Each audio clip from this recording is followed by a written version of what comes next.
ونستعينه ونستغفره ونؤمن به ونتوكل عليه ونعوذ بالله من شرور أنفسنا ومن سيئات أعمالنا من يهده الله فلا مضل له ومن يضلله فلا هادي له ونشهد أن لا إله إلا الله وحده لا شريك له ونشهد أن سيدنا ومولانا محمدا عبده ورسوله أما بعد فقد قال الله تعالى في كلامه المجيد وفي فرقانه الحميد وكذلك جعلناكم أمة وسطا وقال تعالى فاسألوا أهل الذكر إن كنتم لا تعلمون صدق الله مولانا العظيم وقال رسول الله صلى الله تعالى عليه وسلم في حديث الشريف افترقت اليهود على 72 فرقة وتفرقت النصارى على 72 فرقة وتفترق أمتي على 73 فرقة وقال رسول الله صلى الله تعالى عليه وسلم إن بني إسرائيل تفرقت على 72 ملة وتفترق أمتي على 73 ملة كلهم في النار إلا ملة واحدة قالوا ومن هي يا رسول الله قال ما أنا عليه وأصحابي أو كما قال عليه الصلاة والسلام محترم উপস্থিতি সমস্ত প্রশংসা জ্ঞাপন করছি সেই মহান রব্বুল আলামিনের দরবারে যে মহান রব্বুল আলামিন আমাদেরকে দুনিয়াবি বহু কর্মব্যস্ততা থেকে অবসর করে তার মহান এক বিধান জমান নামাজ আদায় করা সেই সুবাদে দুনিয়ার সর্বশ্রেষ্ঠ জায়গা আল্লাহ তাআলার দরবার সবচেয়ে প্রিয় স্থান আল্লাহর মসজিদ সেই মসজিদে এসে জমান নামাজ আদায়ের উদ্দেশ্যে তিনি কথা বলা এবং শোনার মতো তৌফিক দিয়েছেন সেজন্য সেই মহান রব্বুল আলামিনের দরবারে আমরা দিল থেকে শুকরিয়া আদায় করি সকলে বলি আলহামদুলিল্লাহ আমি আজকে খুতবার মধ্যে পবিত্র কোরআনুল কারীমের একটা আয়াত দুইখানা আয়াত এবং দুইটা হাদিস তেলাওয়াত করেছি সময় সংক্ষিপ্ত পরিসরে ইনশাআল্লাহ এই আয়াত এবং হাদিসের আলোকে কিছু আলোকপাত করব ওয়া তাওফীক ইল্লা বিল্লাহ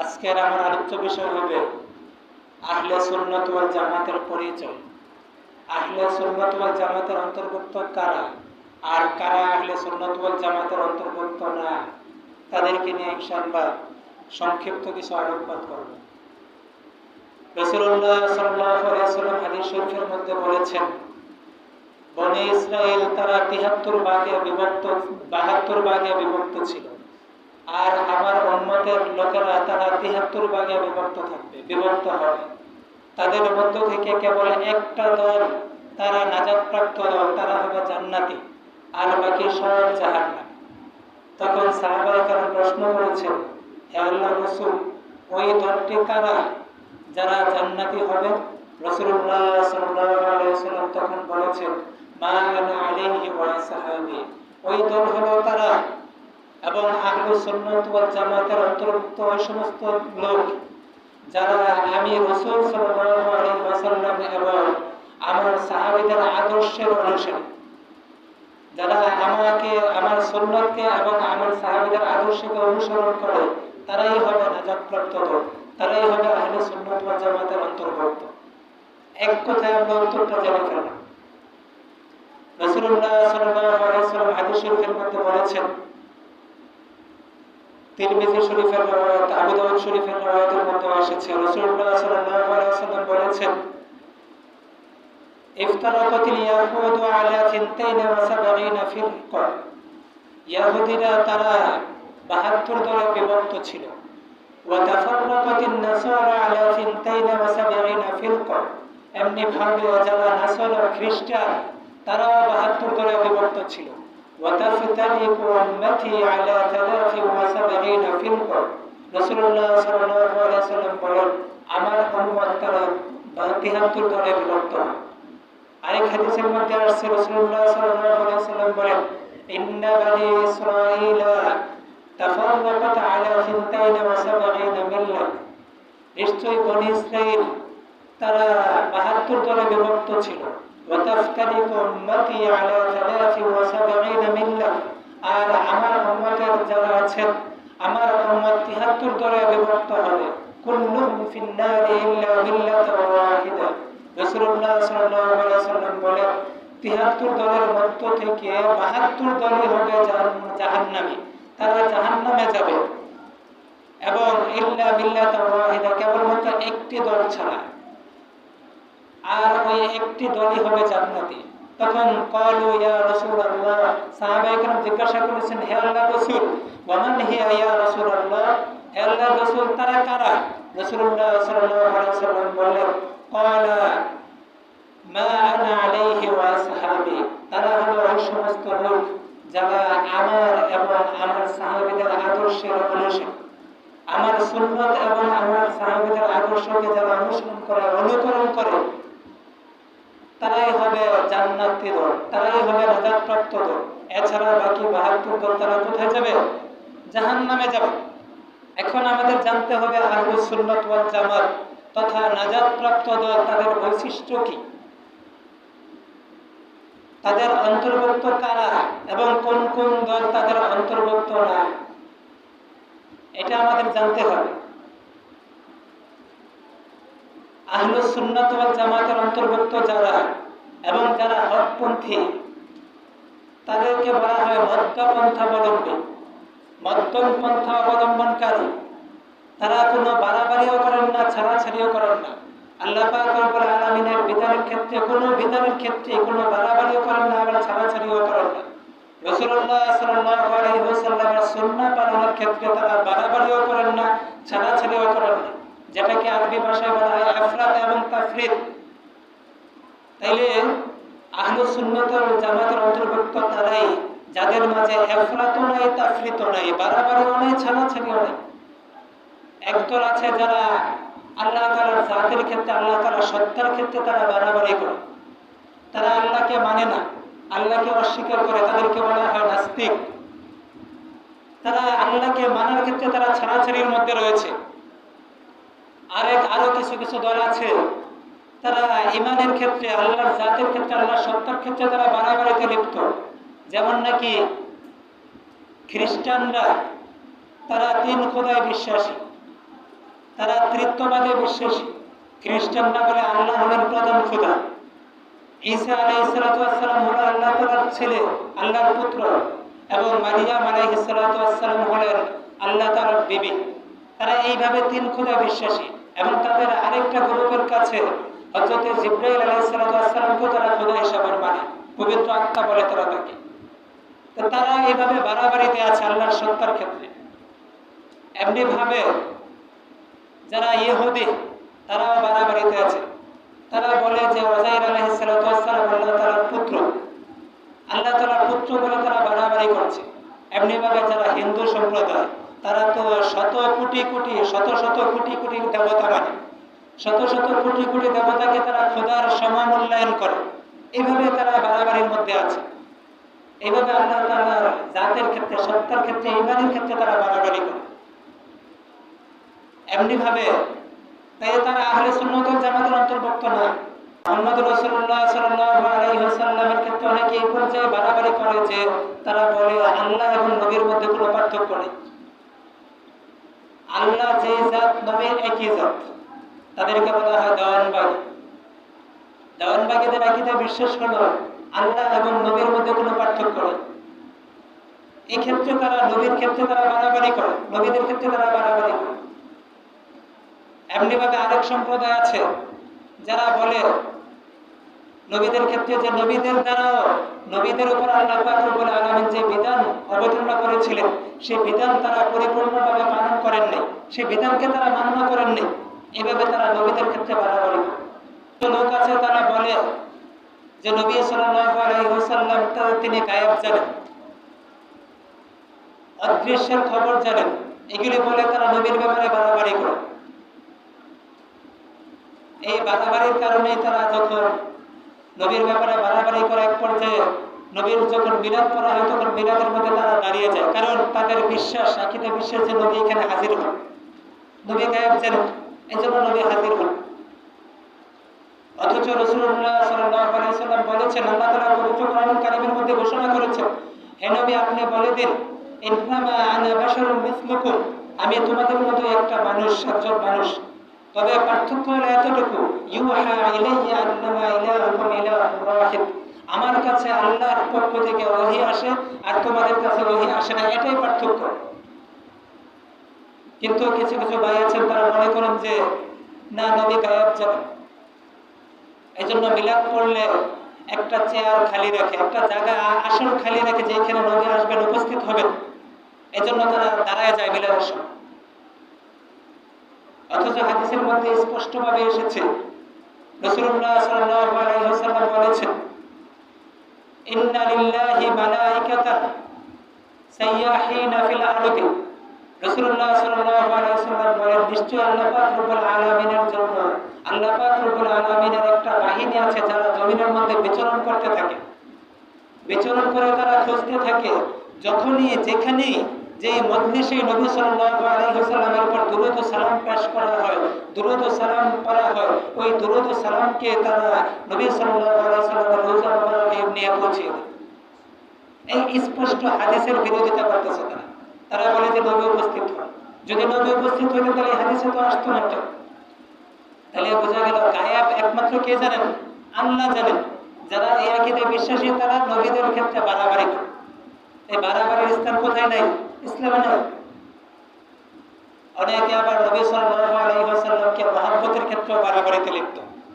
নবীর প্রতি মহব্বত প্রদর্শন করা, রাসূলুল্লাহ সাল্লাল্লাহু আলাইহি ওয়াসাল্লামের প্রতি এবং সমস্ত আত্মীয় কেরামের প্রতি মহব্বত প্রদর্শন করা, এটা তো অবশ্যই করতে হবে। রাসূলের প্রতি মহব্বত প্রদর্শন করাটা ঈমানের অংশ। রাসূলুল্লাহ সাল্লাল্লাহু আলাইহি ওয়াসাল্লাম হাদিসের মধ্যে বলেন, লা ইউমিনু আহাদুকুম হাত্তা আকুনা আহাব্বা ইলাইহি মিন ওয়ালিদিহি ওয়া ওয়ালাদিহি ওয়ান নাসি আজমাইন। তোমাদের মধ্য থেকে কোনো ব্যক্তি ততক্ষণ পর্যন্ত ঈমানদার হতে পারবে না যতক্ষণ পর্যন্ত না আমি ওই ব্যক্তিটার কাছে তার সন্তান সন্ততি, তার পিতামাতা এবং তার আত্মীয় স্বজনের কাছ থেকে সবচেয়ে বেশি প্রিয় হব, ততক্ষণ পর্যন্ত ওই ব্যক্তি পরিপূর্ণ মুমিন হতে পারবে না। তাহলে রাসূলের প্রতি মহব্বত থাকা, মহব্বতের বহিঃপ্রকাশ, সেটা ঈমানের অংশ। কিন্তু সেই মহব্বতটা আমাদের প্রকাশ করতে হবে শরীয়ত সিদ্ধ পদ্ধতিতে, শরীয়ত বহির্ভূত পদ্ধতিতে না। বাড়াবাড়ি করা যাবে না। আবার একেবারে মহব্বত প্রকাশ করব না এমনটা ছাড়াছাড়িও করা যাবে না।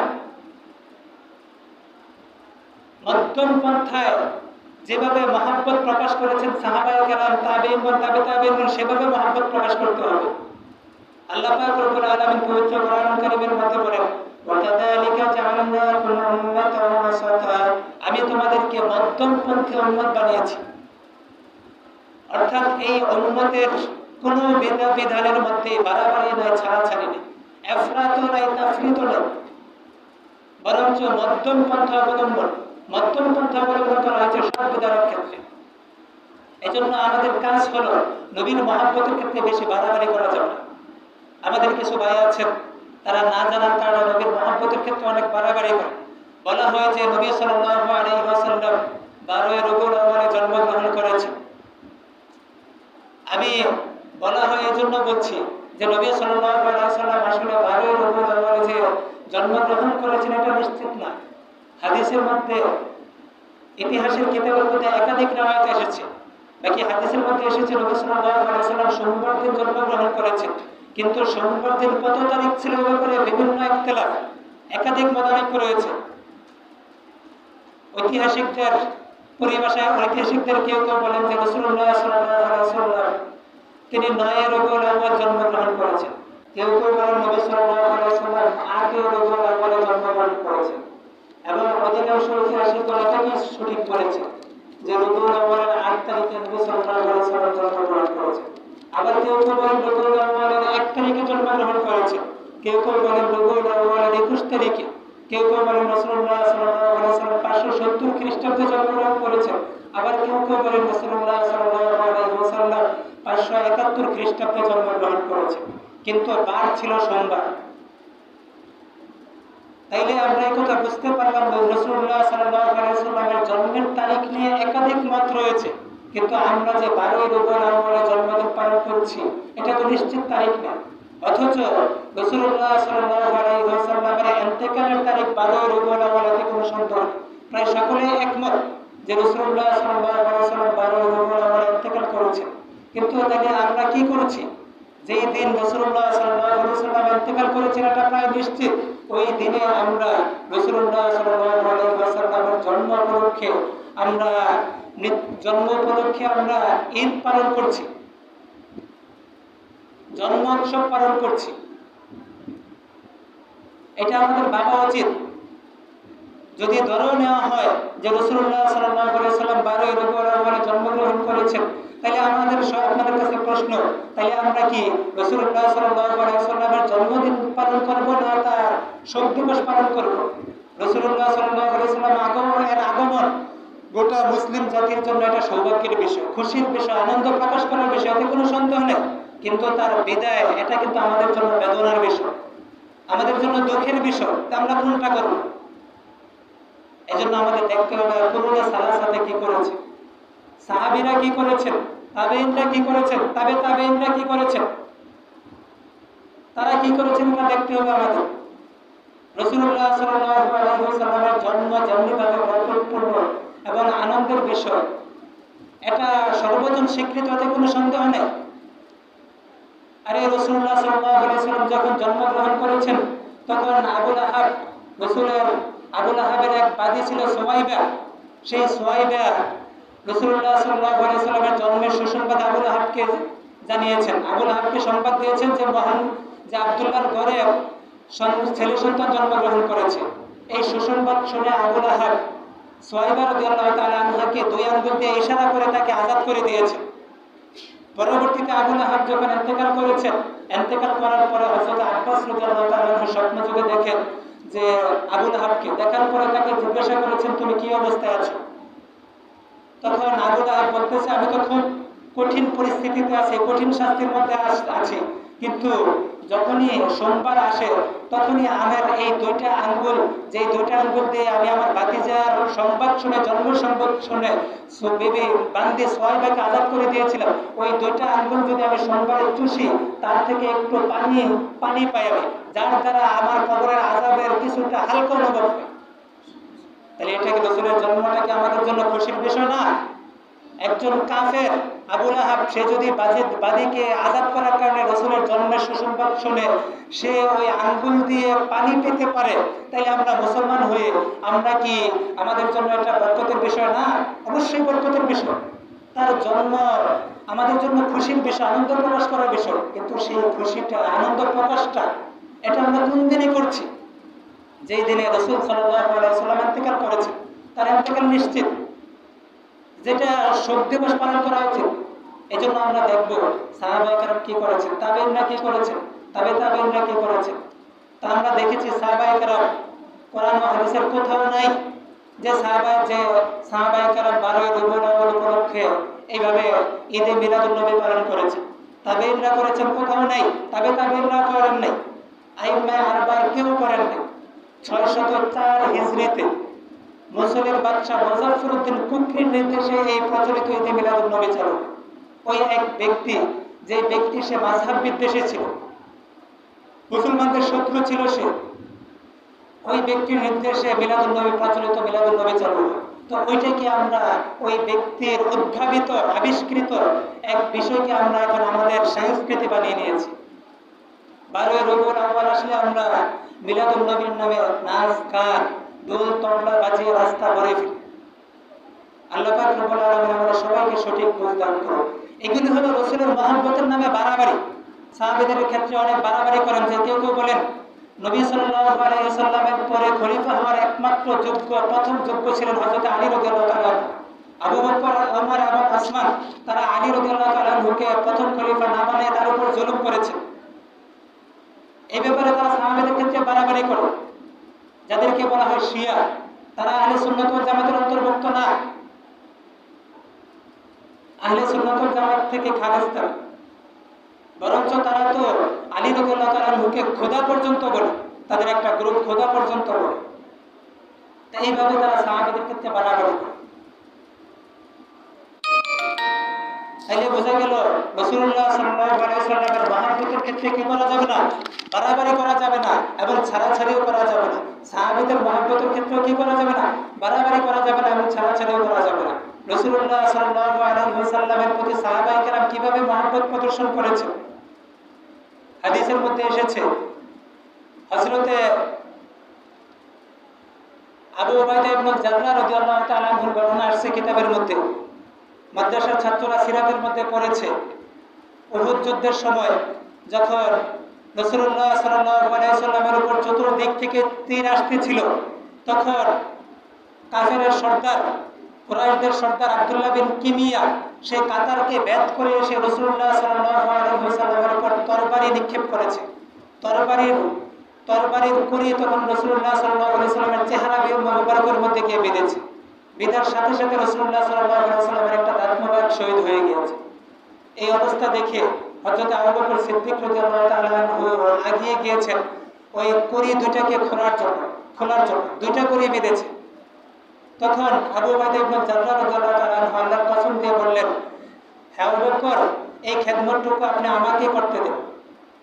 তখন হযরত আবু উবাইদা ইবনে জাররাহ রাদিয়াল্লাহু তাআলা আনহু রাসূলুল্লাহ সাল্লাল্লাহু আলাইহি ওয়াসাল্লামের চেহারা মোবারক থেকে কুড়ি খুঁড়তে যখন গিয়েছেন, গিয়ে তিনি হাতে না খুলে তার দাঁত দিয়ে কামড় মেরে আবু উবাইদা ইবনে জাররাহ রাদিয়াল্লাহু তাআলা আনহু একটা কুড়ি খুঁড়েছেন তার চেহারা থেকে। সাথে সাথে রাসূলুল্লাহ সাল্লাল্লাহু আলাইহি ওয়াসাল্লামের চেহারা মোবারক থেকে একটা কুড়ি খুঁড়েছেন, সাথে সাথে তার একটা দাঁত ভেঙে পড়ে গিয়েছে।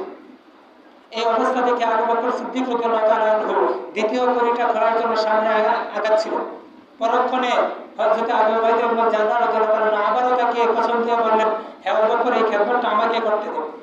এটা বলে তিনি দ্বিতীয় কুড়িটা তার দাঁত দিয়ে কামড় মেরে খুলেছেন, সাথে সাথে তার আরেকটা দাঁত ভেঙে পড়ে গিয়েছে। এই ছিল সাহাবাদের প্রতি রাসূলের প্রতি সাহাবাদের মহব্বত। আবু বকর রাদিয়াল্লাহু তাআলা আনহুর ঘটনা আসছে কিতাবের মধ্যে। যখন মাত্র 39 জন মানুষ মুসলমান হয়েছে, তখন রাসূলুল্লাহ সাল্লাল্লাহু আলাইহি ওয়াসাল্লাম আবু বকরকে বললেন, তুমি প্রকাশ্যে ইসলামের দাওয়াত দাও। আবু বকর সিদ্দিক রাদিয়াল্লাহু তাআলা আনহু হুকুম পেয়ে তিনি এক এলাকার এক গলিতে গিয়ে তিনি ইসলাম সম্পর্কিত ভাষণ দিচ্ছিলেন।